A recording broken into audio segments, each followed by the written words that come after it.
ட்ரேடிங்கை பிஸ்னஸாக பார்க்கறத விட நிறைய பேர் கேம்லிங் கேமாக தான் பார்த்துக்கிட்டு இருக்கீங்க. இந்த மாதிரி கேம்லிங் கேமாக பார்த்தீங்க அப்படின்னா உங்களோட கேபிட்டல் எப்போவுமே ஜீரோங்கிற ஸ்டேட்டஸில் இருக்கும். எப்போவுமே நான் சொல்கிற ஒரு விஷயத்த இங்கே நோட் பண்ணிக்கோங்க.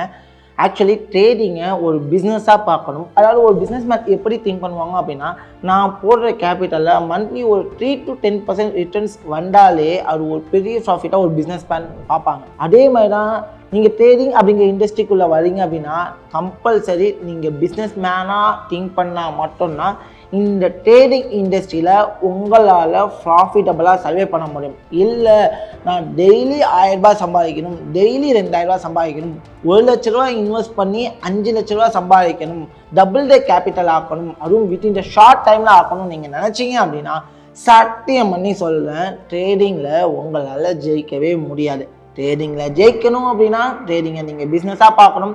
அந்த பிஸ்னஸை நீங்கள் ப்ராப்பரான பிளேஸில் கற்றுக்கணும் அப்படின்னு நீங்கள் நினச்சிங்கன்னா நம்ம ட்ரேஜினஸ் உங்களுக்கு ஃப்ரீ எஜுகேஷன் சர்வீசஸ் கொடுக்குறோம்.